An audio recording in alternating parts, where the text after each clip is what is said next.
First of all, I better tell you where I am, or I normally am. Towton just lies about 10 miles to the southwest of the city of York in Yorkshire, and the battlefield lies between the village of Towton and Saxton, just outside Tadcaster.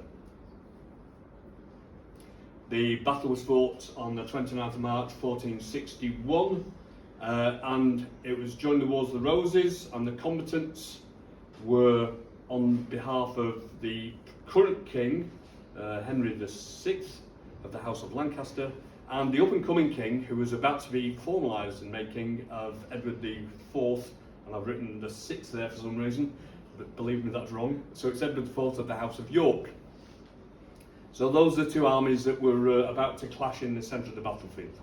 And here is an aerial view of the battlefield looking from the north down to the south. And just outside the village of Towton, that you can see there, is the big plateau that rises up, and that's where the two armies met. And the white line represents the Yorkists, and the red line the Lancastrians. And they clashed in the centre of the battlefield, and then at the end of the battle, after the Lancastrians lost, the Yorkists pushed the Lancastrians back towards Tadcaster and the river, and past and through the village of Towton itself. And it was in 1996, where the red dot just appears there, at Towton Hall. They were building an extension to Towton Hall itself, and they knocked part of the old building down, and they were going to add a new set of garages and living accommodation onto the side of the hall. And there we have the hall with the old extension on it. So you can see there is the old garage. That was knocked down, and it was during the reconstruction or building the foundation trenches of the new construction that they found in July of 1996. They found that's where the foundation trench was cut through, and it was during the excavation of that foundation trench that they found the first half of a mass grave containing the combatants from the battle, who fought in the battle. Unfortunately, no archaeologists were present at that time, so in July, the first half of the mass grave was quietly hushed up and moved sideways and reburied very quickly in Saxton churchyard. So it was only in September 1996 that a group of individuals from the University of Bradford and West Yorkshire Archaeological Services were brought in to excavate the second half of the grave, and luckily there was enough there to get a good idea of what the whole grave contained. I'm just going to highlight that area there, because this piece of concrete, which is all that was left of the remains of the garage that was knocked down, becomes relevant later on. So just to highlight, that's where the remains of the foundations were of the garage. So there's the plan. July 96, the first half of the mass grave was excavated. Remember, we didn't see any of that. And then in September 96, when we were brought in, we excavated the second half, and that comprised a large number of individuals, which I will go on to describe in detail.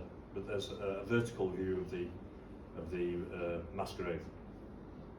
There's a side view. So that's what we were confronted with. And what we initially did is we literally scraped back the surface. We didn't know how many remains. We had an idea there would be something there. We were completely shocked at how extensive the mass grave still was. We thought there'd just be a little bit left over, but there was more than half still available to see. And so we took all the topsoil off, leaving as many remains as possible in situ, and then we started to record them one by one, lift the next skeleton up, record the next one, lift that one up. And systematically over the next 5 to 6 days, that's what we did. And there's that piece of concrete again, which is highly relevant, and you'll see why, because the mass grave goes underneath that old foundation of the old garage. And then here we are in September 1996, when we're all literally trying to excavate as quickly as possible. We were given 5 days to excavate this. Under normal circumstances, this would be weeks of work.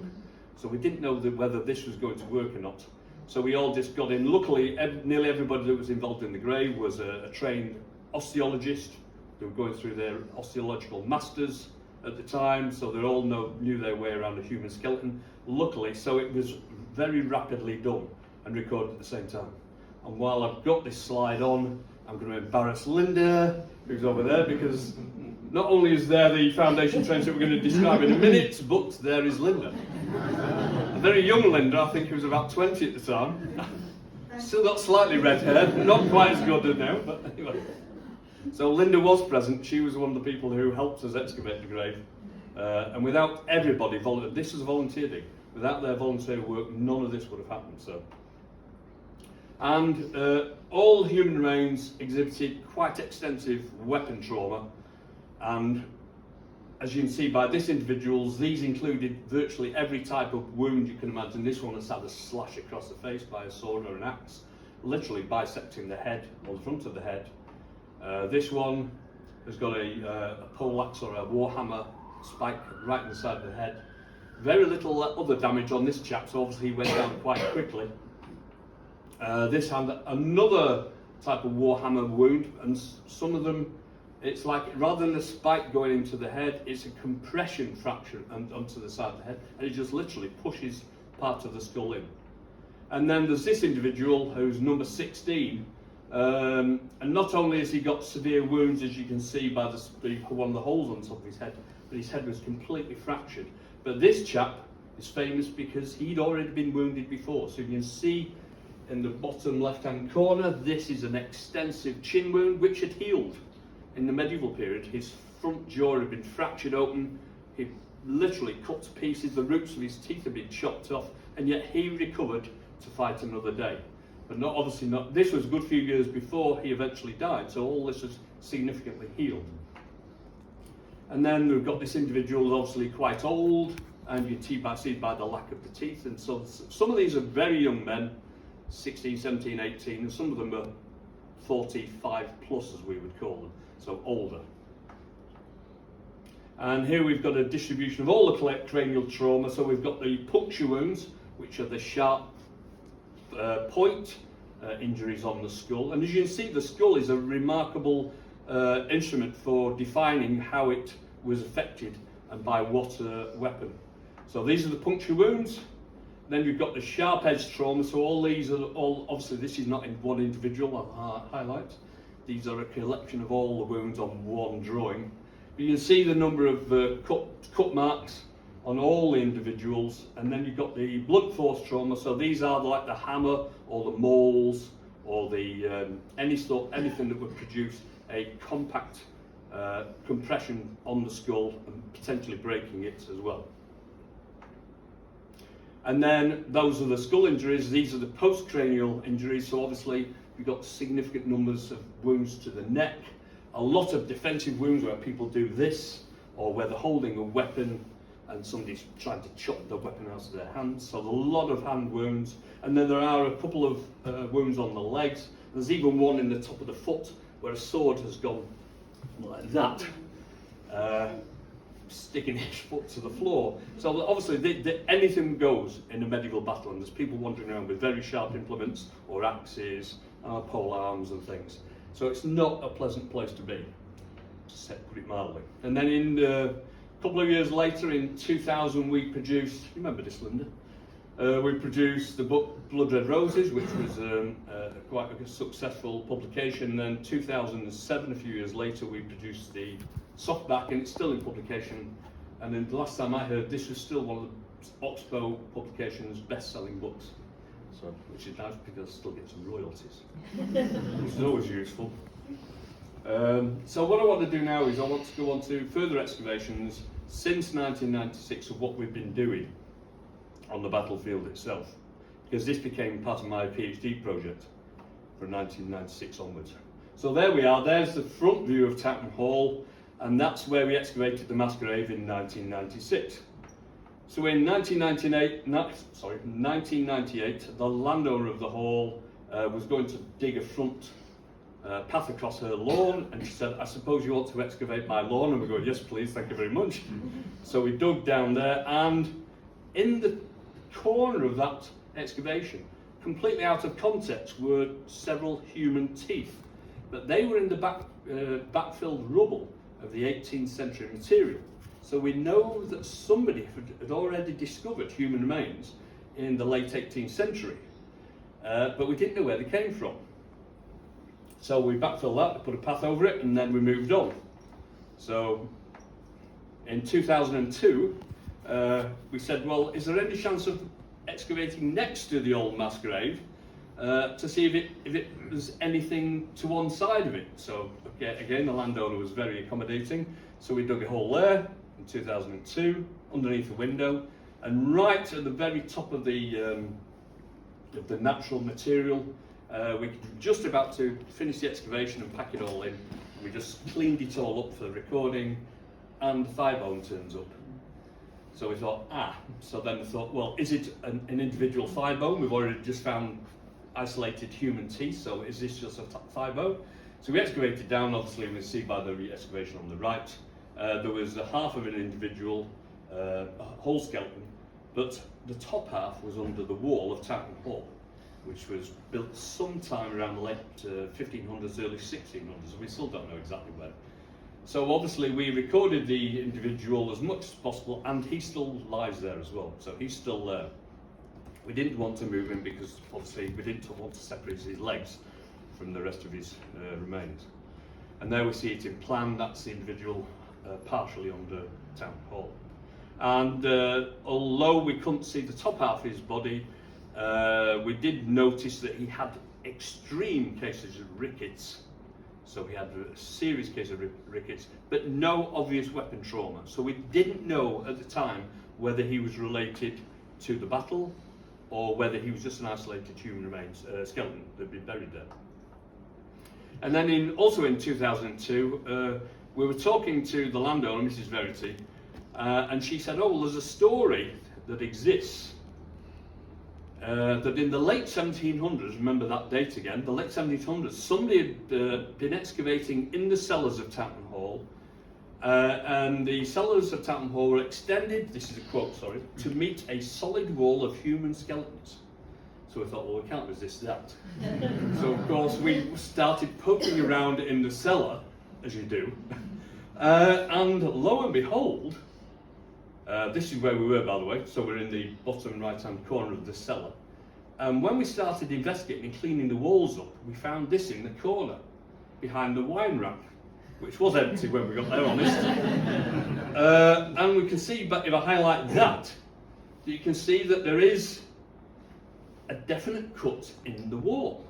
Now remember, this is the story of there's a whole line of skeletons behind a wall somewhere in the cellar, so we thought, this must be it. So where the green line is, we took the top few blocks off very carefully, and we found this, extensive deposits of backfilled material. And inside there was bits of spur, more human remains, disarticulated human remains, including a few teeth and a few finger bones, but they were all out of context as well, so we didn't know where they come from either. But there's also a spur, there was some bits of moulded plaster, absolutely gorgeous. There was some 18th century wine bottle material and also some moulded plaster from inside the hall. We haven't got a clue what was going on there, so we had to do an excavation through that hole, which was that wide. Doing that every day for a couple of weeks is no fun, I tell you. And then when we'd finished, as I say, we found a few human remains out of context. But we also found this, and it was a staircase. So it was a blocked up staircase. So it wasn't just a hole in the wall. This is where the old entrance to the cellar used to be. So of course we emptied all that and recorded it, but there's still no human remains. So we still haven't found these legendary human remains that are behind a wall in the cellar somewhere. And I think she drew the line at was taking any more of her wall down, so that might be it for a short while anyway.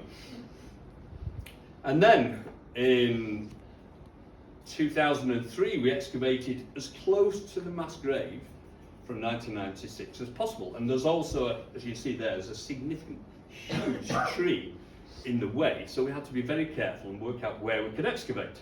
So we first of all dug a very small 1 metre by 1 metre test pit to see what was down there, and of course we knew there were the remains of the foundations of the garage. Now you can see why I was going on about them earlier, because there's a huge big piece of concrete in the middle of our hole, and we're going, so what do you do with this? So we didn't have facilities to get jackhammers, so we got a big crowbar and started attacking it with a crowbar. And it was about that thick, and that took several hours of work to actually break through it. And there we are breaking through it, and that's how thick it was. Luckily, it wasn't uniformly that thick. It went down to a short amount of concrete. But that was what was edged onto the mass grave. So we knew we were now there. We were on the edge of the mass grave, and we lifted this piece of concrete up, and glued to the underneath of the concrete were some human remains. So we thought, right, we know we're there now. So that's the old edge of the mass grave from the 1996 cut. And then, as we cleared up those bits of remains, we found some more human remains, but these were on the edge of the mass grave, and these were the bits that we were looking for. So we knew we were there, we just wanted to clear them all up, repatriate these remains with the other remains we'd removed in 1996, so all these individuals could hopefully become more complete. So this is skeleton number 101. He was a male. We know he's somewhere between 25, 29 years old, so he's a young middle adult. What we weren't expecting, that's the old cut, and you see there, that's all the rubble that was backfilled into the mass grave. So we removed all that material, and then we removed some more material, and hey presto, underneath the foundations yet again is another individual, just like the last one, who was buried half under the foundations of Towton Hall. But this one was slightly more complete. He was male, obviously, again, 46 plus years old, so he's an older gentleman, like myself, but slightly younger potentially. He was an old middle adult. I'm not sure I like that idea, but there you go. Old middle adult, and judging by the length of some of the long bones, we could estimate that it's roughly about 179 centimetres tall. Luckily, where that arrow is now pointing, there was a hole in the foundation. So we actually started scrabbling around like a little rabbit underneath this hole, and right at the very bottom of the hole, rather than a complete skull which had gone, we found an occipital bone. So the back of the skull there, and this occipital bone, which was all that was left from the top half of his body, he had extensive weapon trauma. So this individual did die from blade wound injuries. So it's almost certainly died from the Battle of Towton. Because he buried right next to the mass grave, we know it's almost certainly related.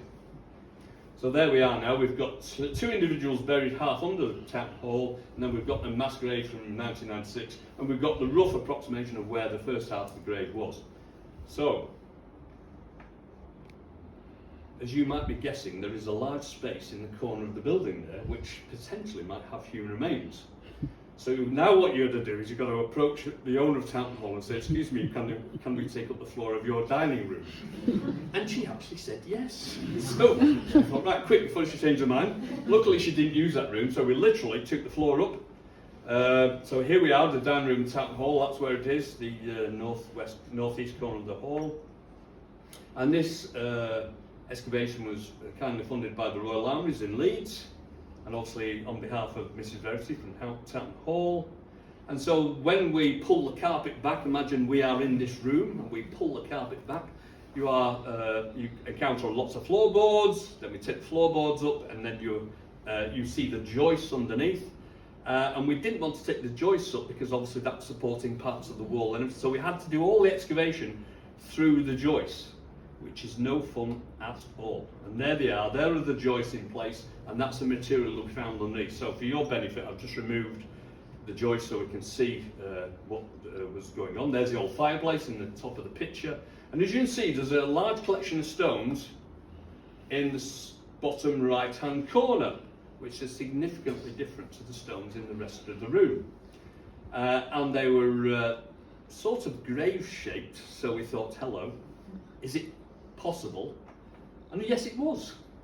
So we excavated down, and there were 4 individuals, 1 in a single grave and 3 in a triple grave of individuals, and I'll highlight those individuals. So I'll spun them around so it makes it easier to discuss, so we can see them all in situ. And this gentleman was 36 to 45 years old, so he's an old middle adult.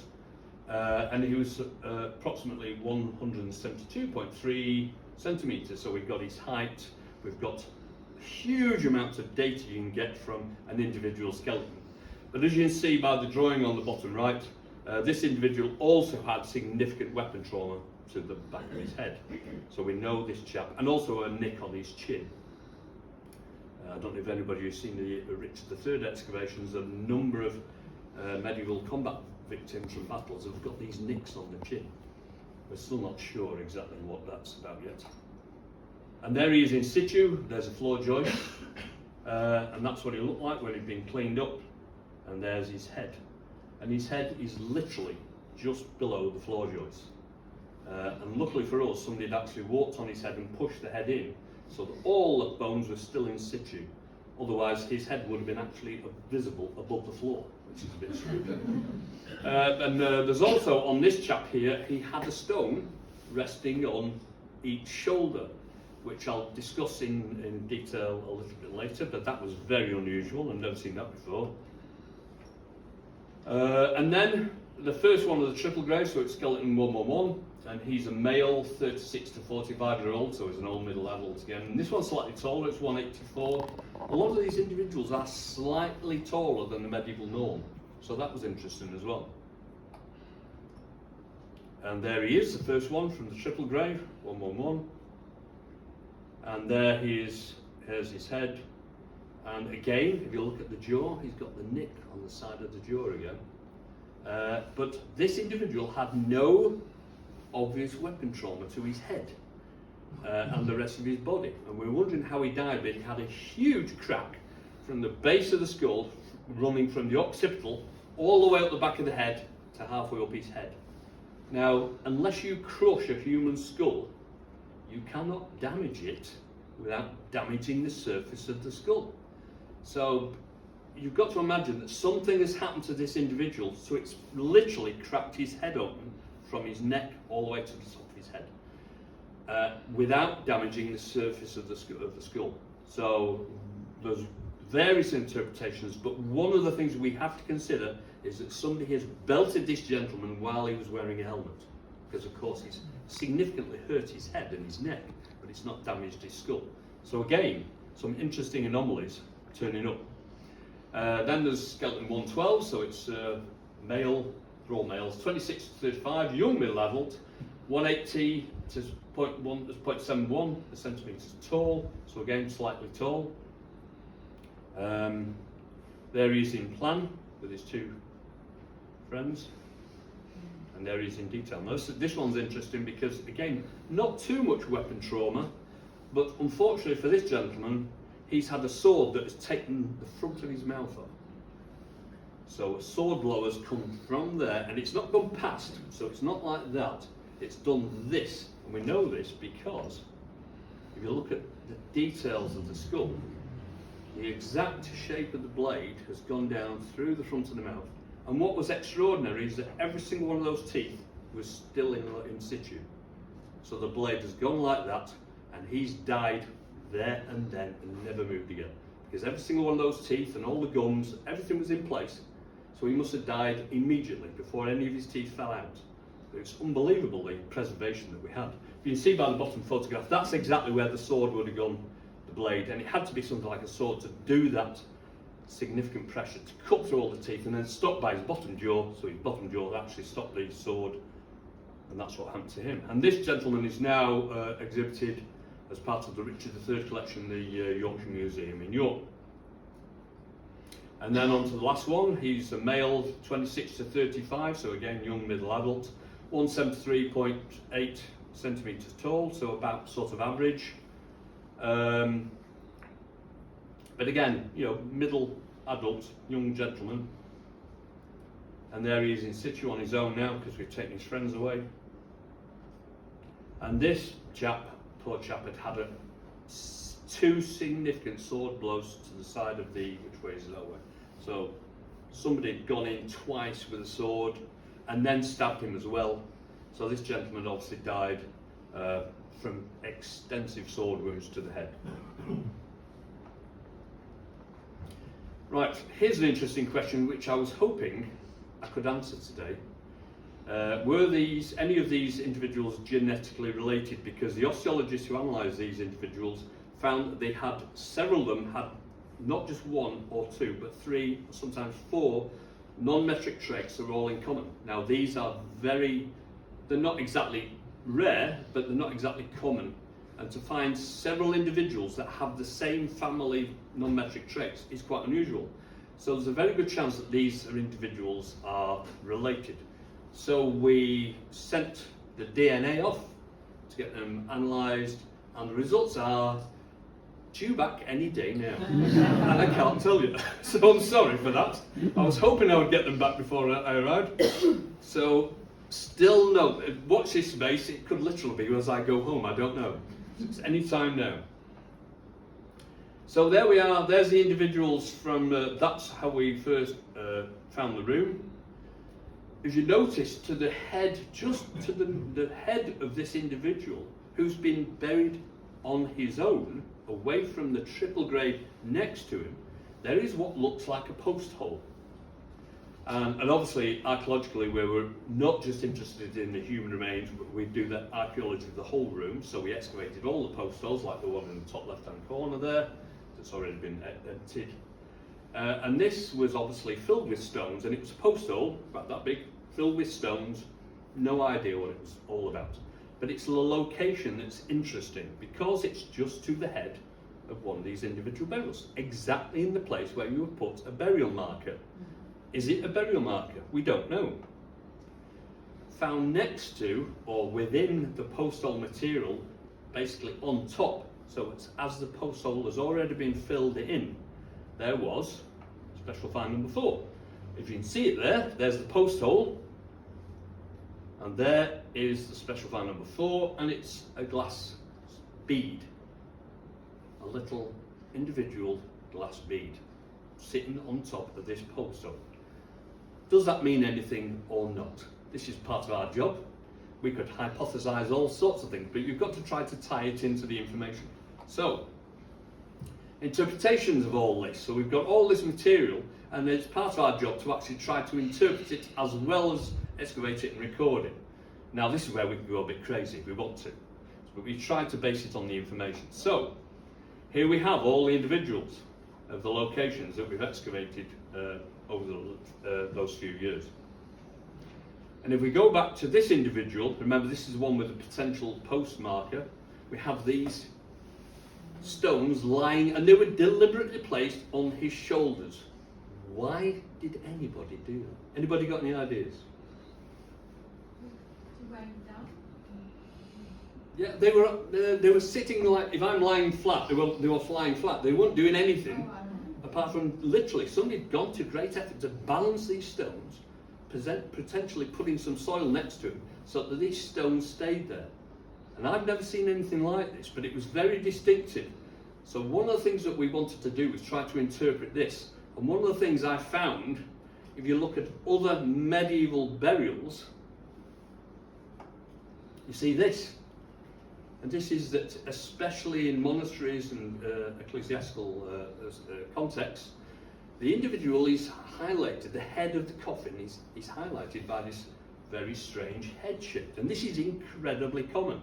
But if you notice what's happening on his shoulders, he's got something that's separating the head from the shoulders. So basically they are really highlighting the head there, aren't they?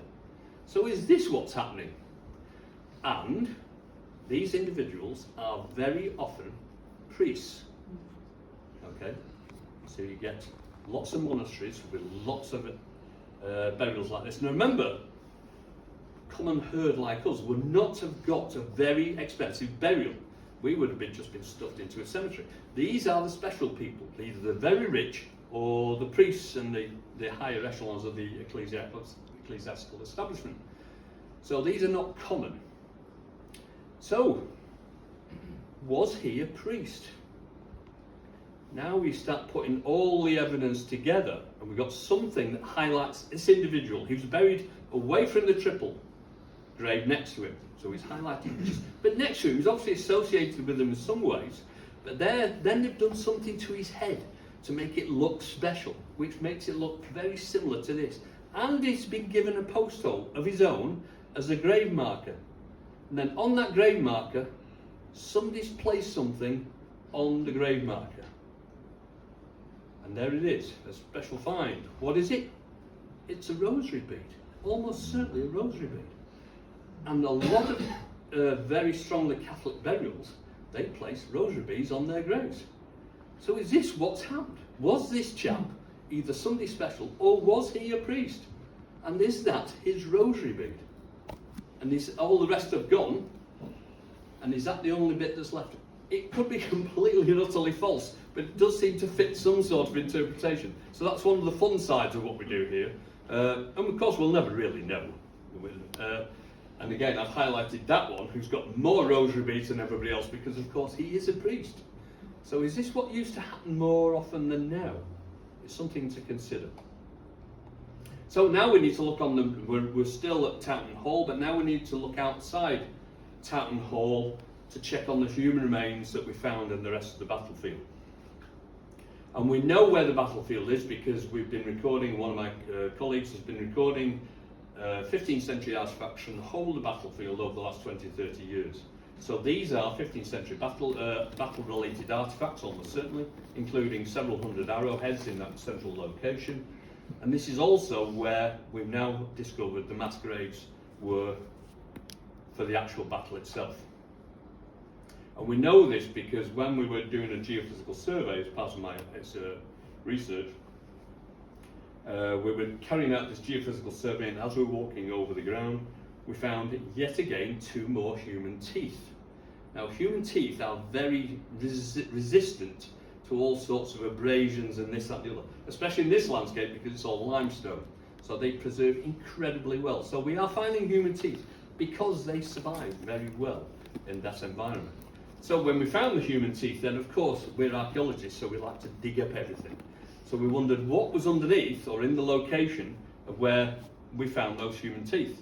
So we do another excavation. We metal detected as we go down, and we found medieval artifacts, including a couple of arrowheads. And when we excavated that trench to see what was there, we found more human remains, including this radius and ulna, which was still semi-articulated at the wrist.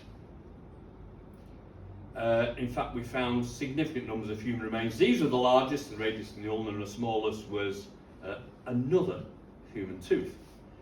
This one won the front teeth. So all sizes, all different types of human remains. And there's a plan at the top of the excavation trench, and that the next one below it, next illustration, is a section through.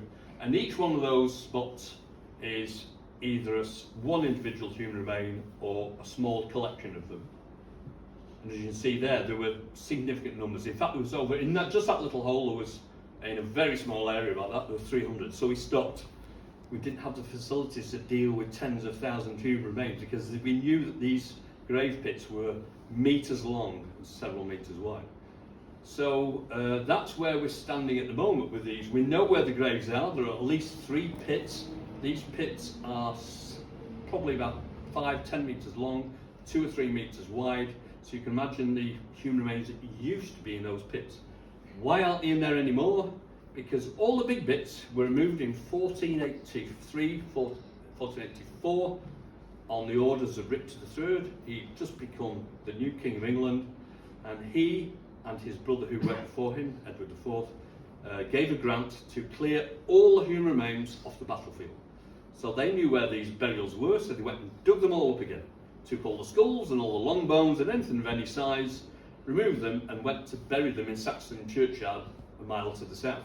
But they weren't very good at it because they left huge numbers of all the small bones. And these were all semi-articulated, so we found complete hands, we found complete feet, sections of spine. So whoever excavated these grave remains, they were all a bit gooey. They were all still semi-articulated. Not a very plus. So it was only 22 years after the battle. So imagine digging mass graves that were full of. Anyway, let's not go into it.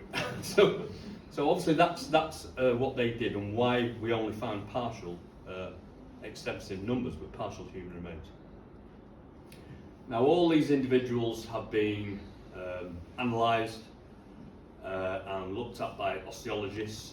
The graves, the minimum number of individuals from just that central grave was 9, which is nowhere near the 28,000 that were supposed to have died on that day. So somewhere in the middle, there is between 9 and 28,000 is the number that's probably a more accurate, and I think there's probably about 4,000 or 5,000. So I think it's a gross exaggeration, but we're probably nearer the lower end than the higher end.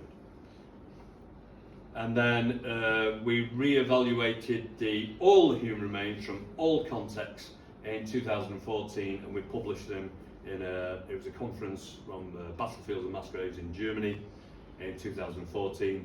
So we updated everything. You're getting this, Linda?